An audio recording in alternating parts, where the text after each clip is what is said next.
we explore the principle of creativity and the action of advocating for freedom of thought. The topic for today is the freedom to choose. In The Science of Mind, page 25, Ernest Holmes wrote, "The divine plan is one of freedom. Bondage is not God ordained. Freedom is the birthright of every living soul. Thus, the inherent nature of humanity is forever seeking to express itself in terms of freedom."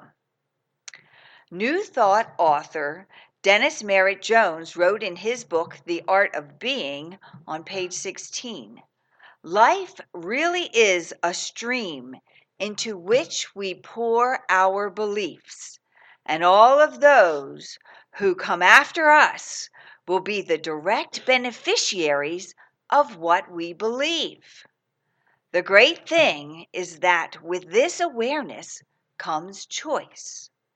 As we awaken to the fact that we don't necessarily have to pass on beliefs that have not served us or others well, we can choose to eliminate them from the legacy we pass on. The real question is, who is it that lies downstream from you from which this moment forward?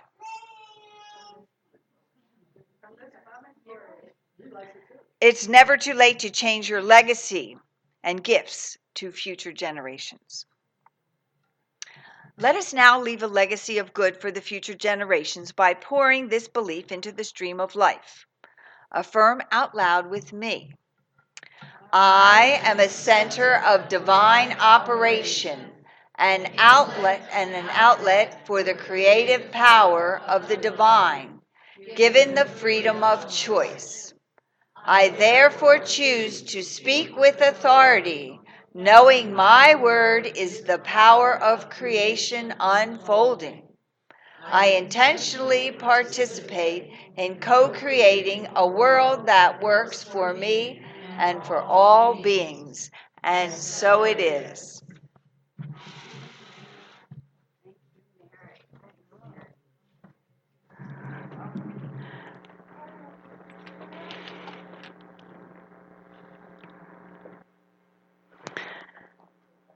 Freedom is the divine plan. I want to focus on that for a moment.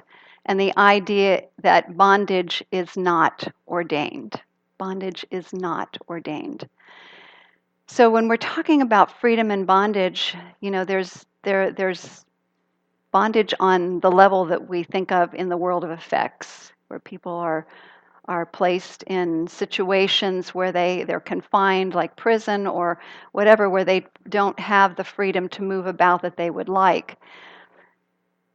But the ultimate, where all of what we really want to focus on today, what I want to focus on today, is that kind of bondage that takes place in our own minds.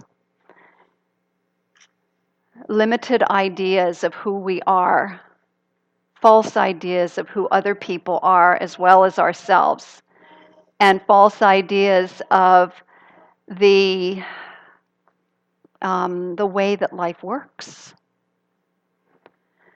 So as we focus on this thing called the divine plan is for freedom, we are beginning with our own minds, because that's where it starts. That's where the creative process is put into motion. This month we have been using a source book, The Sun Does Shine, by Anthony Ray Hinton. And for the last couple Sundays, I've told portions of his story. And just to summarize for those of you who have not been here before, is that Anthony Ray Hinton, back in 1985, was convicted of a crime that he did not commit. This was in the state of Alabama. Some murders had taken place, robberies and murders of people in a supermarket, and they were looking for somebody to convict to satisfy the local people. He had an alibi.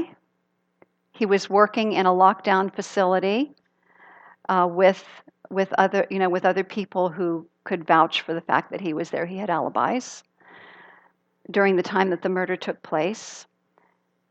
The gun that they actually took from his mother's home that they said was the murder weapon during the court case did not even match the bullets. He took a lie detector test that showed that he was innocent, and the court ignored it. So there was one thing after another, and then they offered him a plea bargain. If he admitted to the crimes, they would reduce the sentence. And he couldn't do that because it would be lying. It would be saying something that was untrue. So he was sentenced to death. And in the state of Alabama, I don't know if this is still true, but it was true back then, the jury did not sentence him to death. But the judge can override what the jury says in that particular state. And the judge decided to give him the death sentence. So he's put on death row. And he eventually finds a civil rights lawyer who wants to take his case, Brian Stevenson, who is actually from Delaware originally, was born in Milton and went on to Harvard. But he took up the case, and even when he found solid proof with experts that the bullet did not match the gun and wanted to bring it to the court, the judge refused, appeal after appeal after appeal. Can you imagine being in that circumstance, having this be your own life? You're innocent. You're on death row. And I know what he said is in the early years, he was enraged. He was in despair. I'm sure he went through all of those stages of grief, and it's totally understandable. But what happened is, at one point, he woke up. And he had been raised by a very spiritually full mother. His mother was had taken him to church and had great faith and had taught him spiritual principles. And so that actually came to the surface for him, and he said, wow, I have a choice. I can either be full of hate or I can choose love. And he chose love. And so today, what I want to focus on is that inherent ability that we have to move out of any type of despair that we have, no matter what our life circumstance, because his life circumstance was pretty dire, and he had people outside of him, people out there who were blocking his freedom each and every step of the way. But here's the thing that inspires me about this man, is that not only did he make the choice in the midst of all that to choose love and to reach out and to support his fellow prisoners and to connect with the guards and so on and so forth. His life, because of what he chose, is having an impact on us right now. Has had an impact on me. It's had an impact on a lot of people. A lot of people.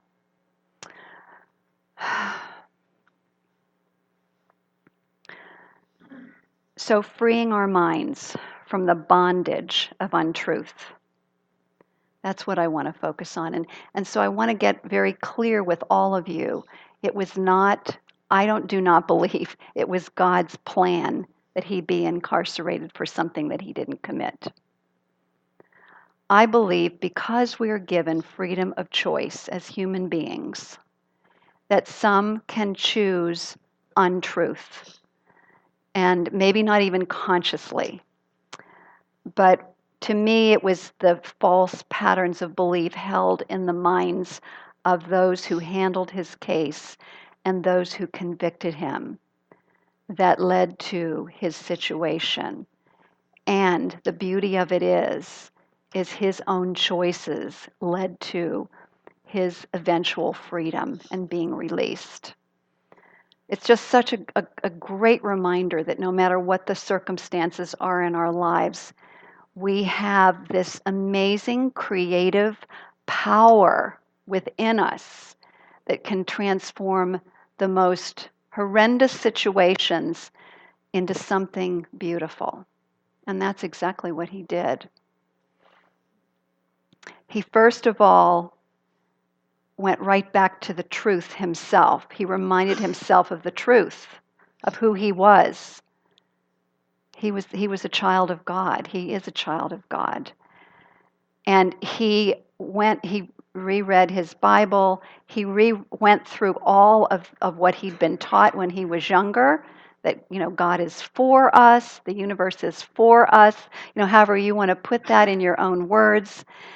And that there is, and these weren't his words, but this is what we would say, there is a power in the universe for good, and we can use it.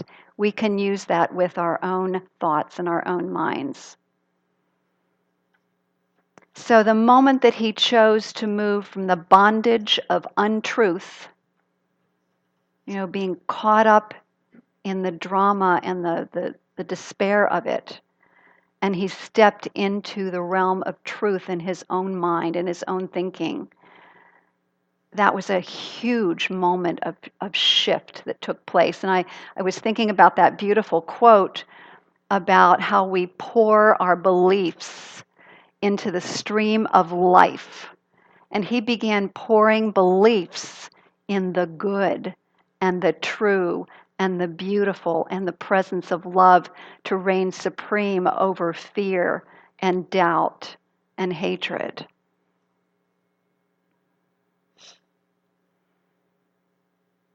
I'm reminded of the quote in the Bible that says, "Know the truth, and the truth shall set you free." And Raymond Charles Barker in The Power of Decision says this: when you know the truth, you are set free from untruth. When you know yourself as evolving, expanding intelligence, you are set free from your former patterns of unintelligence. Unintelligence. And I'm reminded of, until someone knows the truth, truly knows the truth, any of us, we can get caught up in a lot of unintelligent thinking. It's not something to feel guilty about. It's something to transcend, because it goes back to an awareness of something called collective consciousness or race consciousness, or what the Toltecs call the Maya, the illusion. When we incarnate into this world, we're fresh young babies and, ready to explore the world. And what happens then is not only are we given messages from our families of origin, we're also given messages from society, the society around us, about how life works. And the Toltecs say that 85% of what most people believe is false. Is false. So, in the innocence of childhood, children are like sponges. They take all that in. Ernest Holmes calls it race consciousness, which stands for the human race consciousness. And it's like a hypnotic suggestion that tells us life is a certain way. And it becomes a filter through which we see life. And so the important thing is to not only do our best to undo those false beliefs that are not based in truth, but it's also important to have compassion for ourselves, for the ones that still kind of linger on, and for others who are still mired in the illusion of untruth. truth, the people who are mired in that. So think about it. Think about the people who convicted him, mired in a certain way of thinking, a certain belief structure. And we can all get a little, like if you're, at least this is what happens with me. I'm like, I wish I could just shake them and show them that we're all one. We're all brothers and sisters. We're all in this together. Let's be fair and loving and kind to each other, right? I mean, that's where I come from. But let's take a deep breath with this one. The only person that we truly have any control over in terms of our belief structure is ourselves. I mean, I can share all of this with you, and you're going to decide whether it's going to make sense to you or not, or what in what I'm saying is something that you'd like to take with you. But the truth is that's where we have our power, is in our own consciousness. And here's what happens. When we begin to seed our own consciousness with truth, with higher truth, we're connected with that collective consciousness that we're all a part of. We're also seeding, and I love what Rames Charles Barker says, we are pouring our own beliefs into that same huge field of consciousness. And so we are making a contribution to the betterment of human consciousness. Since consciousness gives rise to our life experience, we're doing our part of making life a little better. So I'd like to share a story with you from the book, The Sun Does Shine by Ray Hinton, is what his friends know him as, Ray Hinton, that so beautifully illustrates how his own work, his own knowing of the truth, shared with some fellow inmates in a book club that he helped to institute while they were on death row, which was unheard of in that particular prison up to that point. But because he continued to have such high demonstrations of character to the staff members, they supported him in his efforts. So he actually formed his own ministry while he was still on death row with the other prisoners. He was an inspiration for them. He was an inspiration for the staff. The staff would actually come to him for advice. Anything that had to do with spiritual truth or that would support them in their lives. So here's how the story goes.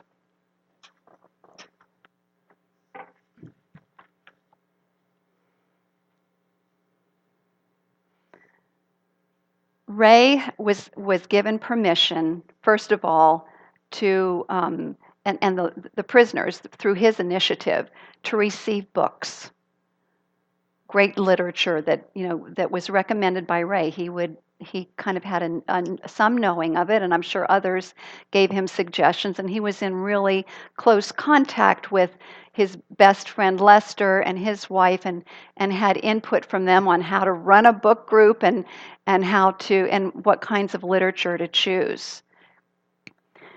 So he would have books sent to him. He got permission to have that happen because up until then, the only book they could have in their cell was the Bible. But he had that changed. And pretty soon they were all allowed to have up to 2 books besides the Bible in their cell that they could read. So they're reading this great literature, a lot of it that helped to delve into false beliefs, the false beliefs held in consciousness.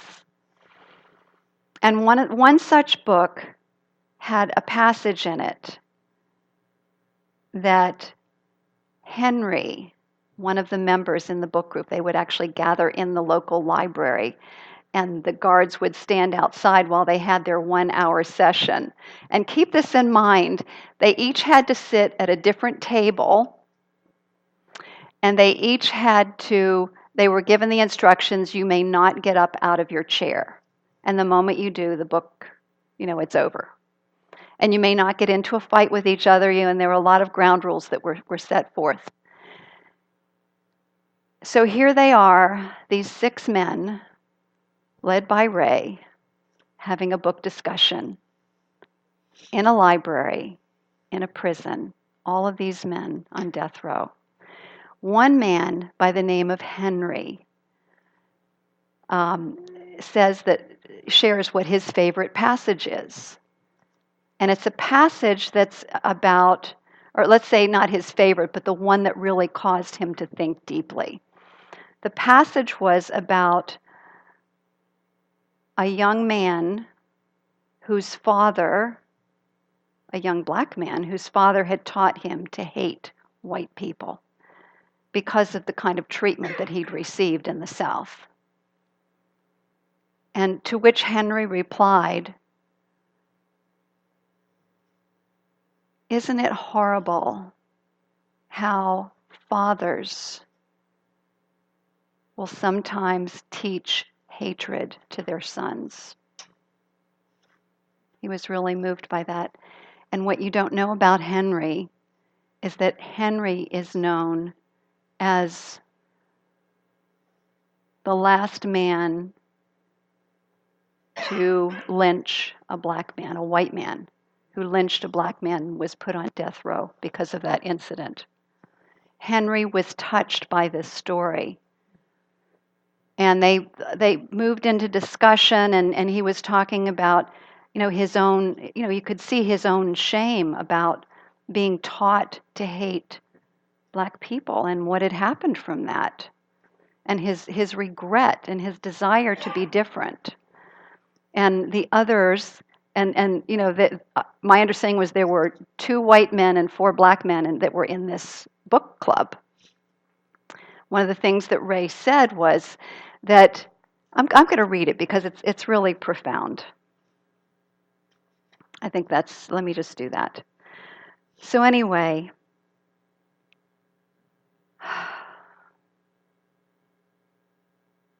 "It's a shame," said Henry, "what fathers teach sons." Everybody knew that Henry had shame, and here we were, 5 black men, so there's 5 black men in the South, trying to comfort the white man who would forever be known for doing the last lynching of a black boy. I said, "God is for us. We are all God's children, and this world belongs to all of us. I know the sun will never refuse to shine. We may not see it, but I know it's there.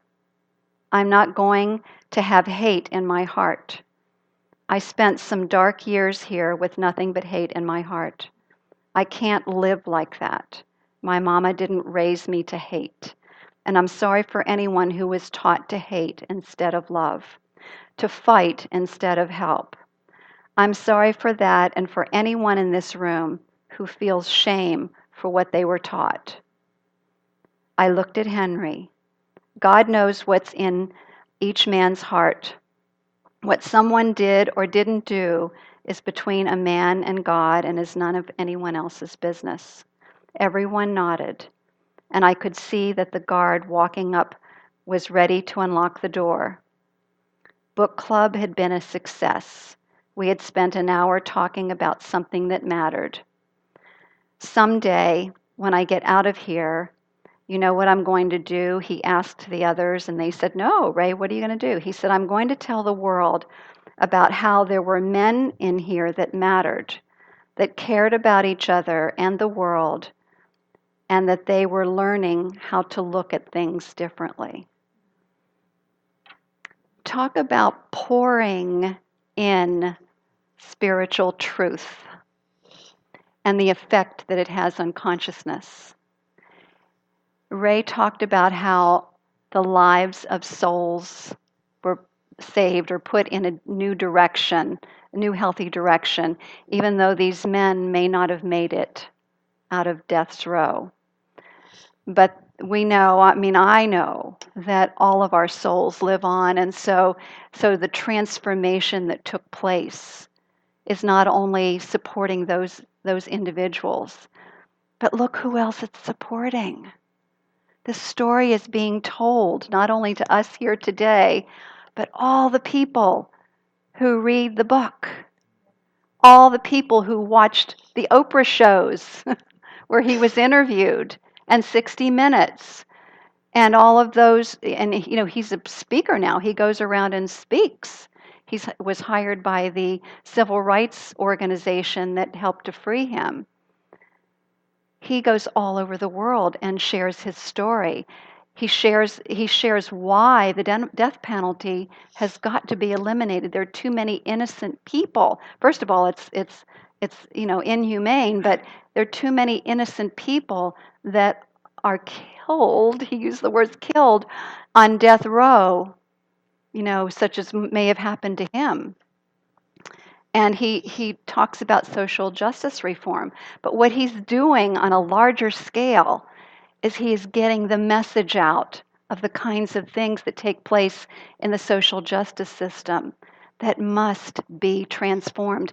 And they will be transformed by the transformation of consciousness as we all begin to see that we are one.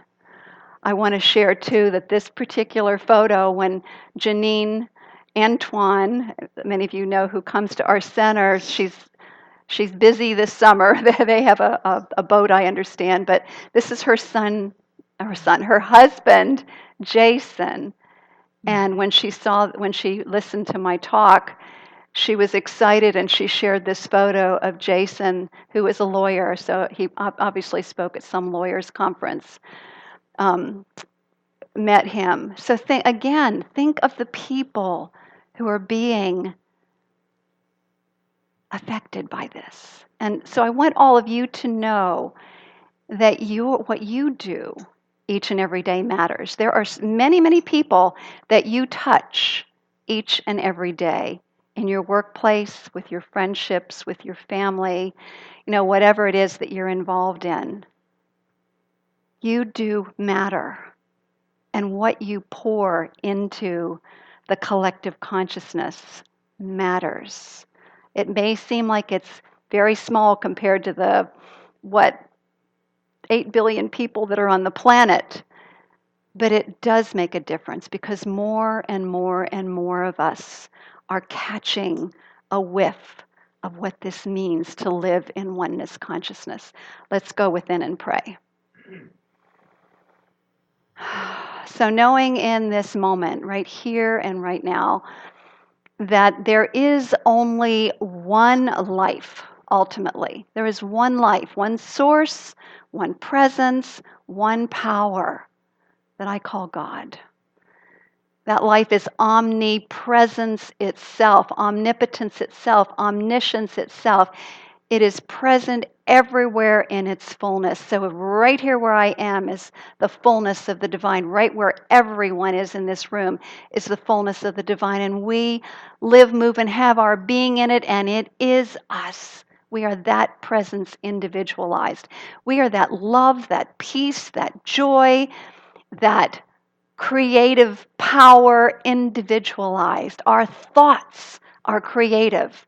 Our beliefs are creative. And therefore, I know right here and right now, each one of us has an indwelling freedom to choose.